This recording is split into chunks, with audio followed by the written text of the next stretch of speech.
welcome to another episode. For those of you that don't already know, I'm Miss Brittany. This is my channel where I share with you a slice of real Italian life through weekly vlogs and videos where I talk about my unique experiences as a Brit living here in Italy and show you what real Italy is like. So if this sounds like something that interests you, then please consider subscribing and hitting the bell notification so you know when my videos go live. Now today I am talking to you about something that actually I'm really passionate about. It is the number one thing that you absolutely should not do as a tourist here in Italy. And it's kind of come about from my recent visit to Positano. I will pop the link above to the vlog that I done there. And it's something I really want to talk about today. So let's immediately get into it, shall we? So what is this number one thing that you absolutely should not do as a tourist here in Italy? And it's actually quite simple, but it might not make a bit of sense initially. It is, don't be a tourist here in Italy. What do I mean by that? I don't mean don't come to Italy. Of course, come to Italy. It's a beautiful country and I cannot recommend a trip here highly enough. I mean, don't come to Italy and do the typical tourist things. Now, why do I say this? I mean, let's be honest. The Italian economy needs tourists right now. It's been hugely impacted by COVID. Obviously, there are a lot of businesses that depend on the tourist industry, but I would just say there are different ways of approaching this situation. What has inspired me to do this video is because I visited Positano on my birthday earlier this week and I paid €3 for a cafe, an espresso. €3. I almost died. A normal espresso cafe, if you take it standing up at the bar, can be anywhere from 80 cents through to €1. If you sit down at a table, which is what we did in Positano, if you are not in a real touristy place, you normally pay around €1.50. €3. I cannot believe that I paid double the amount just because of where I was. But this is how it works. And so this is why I think you need to be a bit more clever wherever you go in the world as a tourist, but especially when you come here to Italy.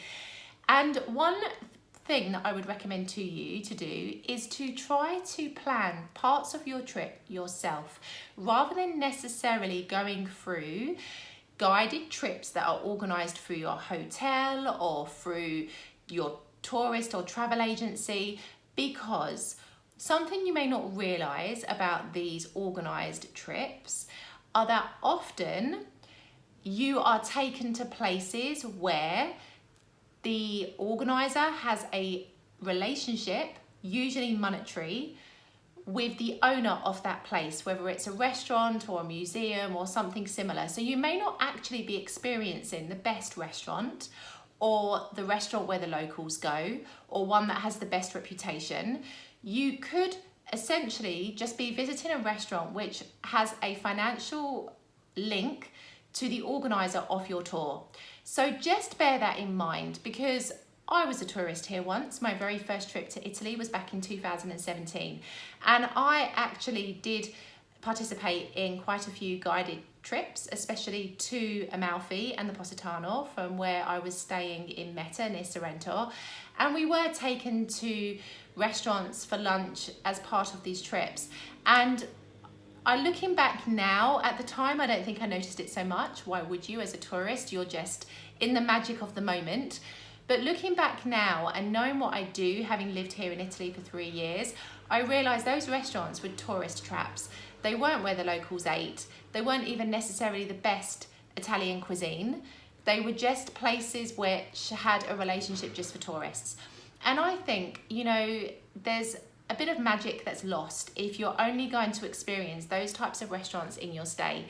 The best thing that you can do, in my opinion, and it's something that I try to do as often as I can when I visit other places, is to go where the locals go, or at least try and find where the locals go and experience the food and atmosphere there, because that is where real Italy is. Now, a source of inspiration that I often use to help me to find out where these local spots are is the travel publication Lonely Planet. Now, Lonely Planet, this is not an advertisement by the way, just my recommendation. Lonely Planet will often tell you about unusual places and destinations to visit in countries which aren't normally typically touristy.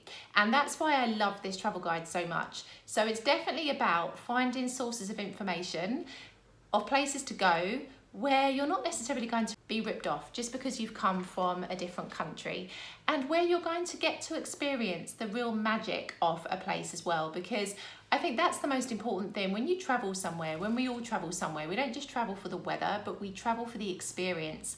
And often if we are in this tourist bubble, we don't really get to experience the full flavour of a country. So I think it is a careful balance. It's good to go on organised tours and trips. If you perhaps aren't able to organise something yourself for whatever reason, or it's just going to be something that's easier for you, but if you can find a part of your trip where you can plan some things yourself, I highly recommend doing this. I highly recommend going into the places which are a little bit off the beaten track and experiencing real life the way Italians do, for example, living here in Italy.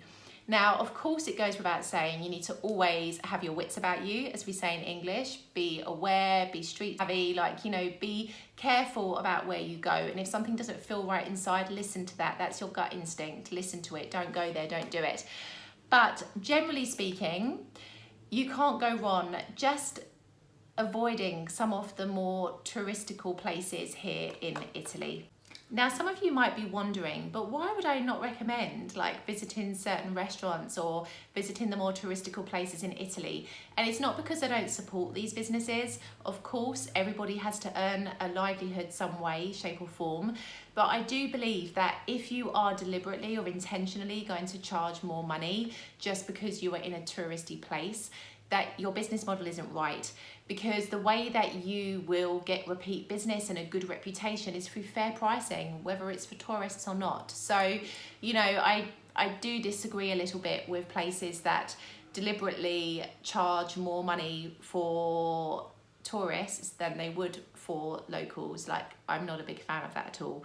So that's the reason that I am recommending that you try where the locals go in terms of all different aspects of your experience, so that you can really get an understanding of what life is truly like here in Italy. So that would be the biggest thing that I would say not to do as a tourist. Don't do the touristy things. Don't do the things that everybody else does. Of course, go and visit the famous places we have here in Italy. The Vatican, Spanish Steps in Rome, the Venice, Amalfi, anywhere that you are planning on going to in Italy, of course, visit it. But in terms of eating and drinking and shopping, try to be a little bit adventurous and experience places that are not in the normal centre, if you like, of where you're visiting. And going back to the Positano example, 5 or 10 minutes up the hill from the main centre of Positano, if you like, there are some beautiful shops and a beautiful little bar that you can get some food, which for Positano is fairly inexpensive. And a lot of people miss out on that. And there are incredible views across Positano from that place. And it's just a really magical space. But a lot of people will never go up that hill to experience that, which is why it's never as busy as the main centre of Positano. So, these are the sorts of things I'm saying that you miss out on if you purely stick only to where tourists go. So this is the purpose of this video today. I'm giving you inspiration to be a little bit more adventurous with your next trip here to Italy. If you have any questions about what is the best thing to do in Italy, where is the best place to go, especially in the south, because that's where I live, then pop it below in the comments. And if I can't answer, I'm sure I can refer you to someone or a source of information that can help you. But yes, that's what I wanted to talk to you about today. I hope you've enjoyed this video. Have a look at some of my other content that will give you some inspiration if you're planning to come to Italy, and I will see you in the next video.